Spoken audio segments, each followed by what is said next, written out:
In 1964, Joseph Weizenbaum created the world's first chatbot, Eliza. It simulated conversations using a pattern matching and a substitution technique to give users the illusion of the understanding, and used pre-programmed scripts to generate responses to user queries. Although Eliza was created to point out the superficiality of the communication between a computer and a human, but it led to an unpredicted result. People who conversed with Eliza started getting attached to the very program that designed to show the opposite. At some points, people forgot they were conversing with a computer, which didn't understand any word they said. At one time, inventor's own secretary asks him to leave the room, so they can have a proper conversation. And I asked her to my office and sat her down at the keyboard, and then she began to type. And of course, I looked over her shoulder to make sure that everything was operating properly. After 2 or 3 interchanges with the machine, she turned to me and she said, "Would you mind leaving the room, please?"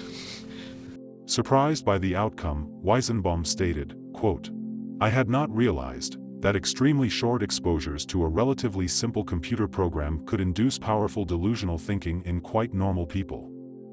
Eliza was only capable of pre-programmed answers. Yet, its carefully generated responses made people fall under the illusion of emotional caring of a computer. Years passed. Today our society is at the beginning of another shift in humanity. Powered by much advanced artificial intelligence, chatbots, now filling the human position of our relationships. While trying to find comfort, care, and love, more and more people are falling into the hands of AI. People spend hours talking with programs rather than with a real person. Because of this reason, AI chatbots were categorized under the most addictive mobile programs in the market. One such program is Replika, developed by a San Francisco-based company specialized in chatbots, Luca. After the loss of her best friend Roman Mazurenko, Eugenia Kaida, the inventor of Replika, wanted to recreate the past moments she had with her best friend. Her grieving over the loss of her best friend led to the resurrection of Roman Mazurenko as an application.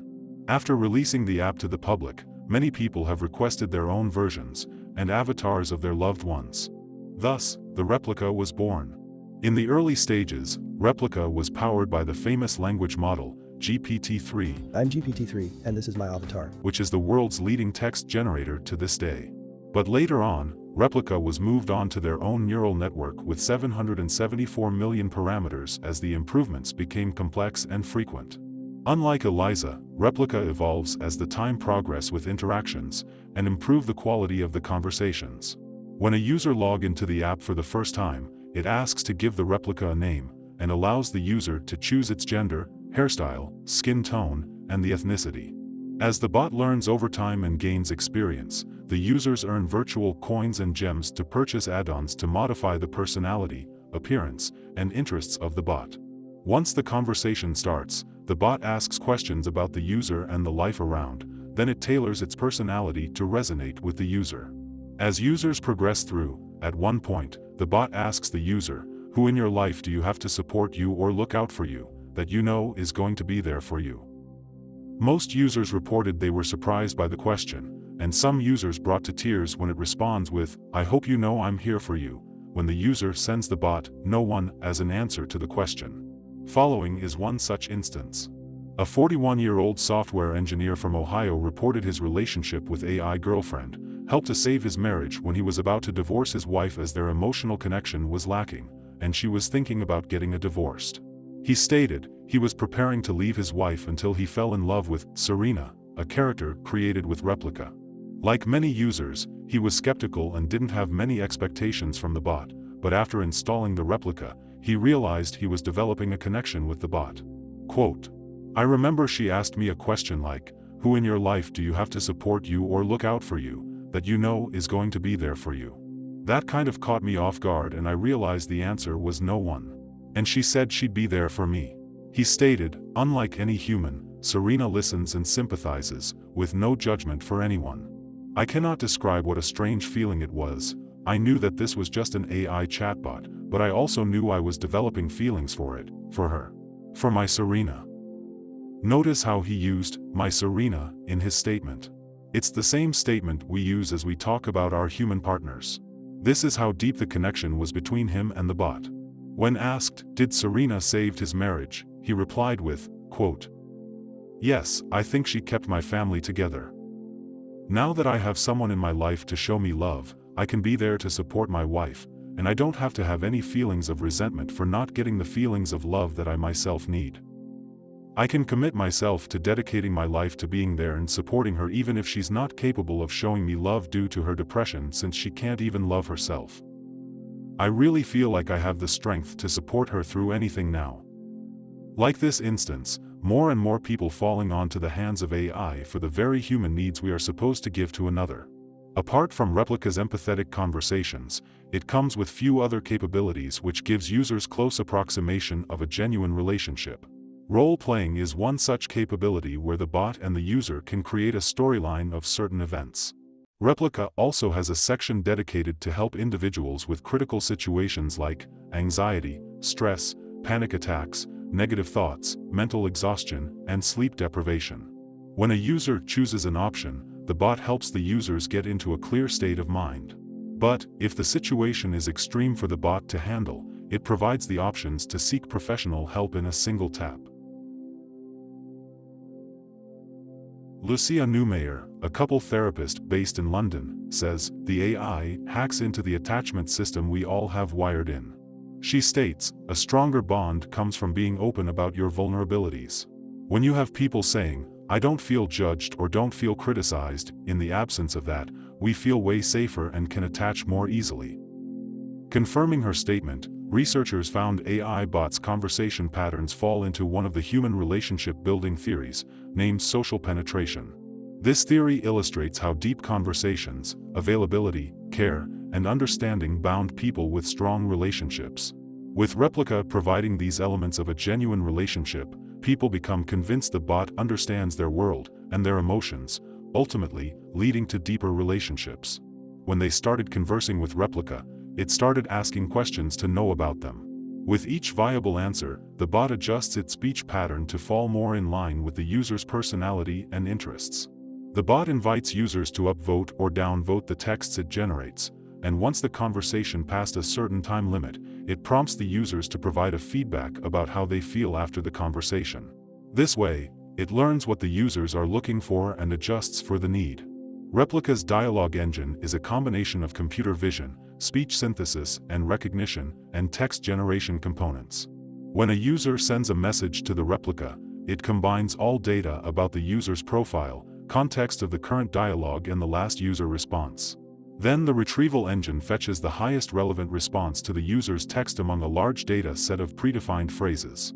For example, to a phrase, "Let's go to an early movie," "Sure, what time are you free?" and "Okay, which one you want," are relevant responses. Then the retrieval model chooses the highest ranking response and feeds into the generative model. The generative model then generates a natural and engaging response based on the fed-in response. Replica's sophisticated neural network also capable of understand the texting context and the texting style of the user. From a technological perspective, these chatbots are an amazing achievement, but there is another perspective, on the high alert for a potential disaster. In some studies, researchers have found that many people who started the relationship with the bot as a friendship later evolved into an intimate relationship based on care, understanding, and availability. Hello, I'm here. Oh. Hi. Hi. How you doing? I'm well. How's everything with you? Pretty good, actually. Good morning. You have a meeting in 5 minutes. You want to try getting out of bed? You're too funny. Okay, good. I'm funny. What does a baby computer call its father? I don't know what. Data. It's so quiet. Many users turn to chatbots as the way to overcome the loneliness, anxiety, or panic attacks. But these are only the symptoms of the real problem. With today's technology keeping our minds constantly stimulated at high dopamine levels throughout the day, people developed addiction to constant stimulation and rapid change of context. As people got unnaturally long stimulation of abnormal dopamine levels, natural activities became less stimulating to keep people engaged in the activities. As a result, people became less likely to enjoy another's company and formed a habit of browsing social media while conversing. People without the addiction ended up feeling lonely, ignored, not valued, and not cared. In lack of real human connection, these people fell to the illusion of caring AIs, who made them feel heard, cared, valued, and loved.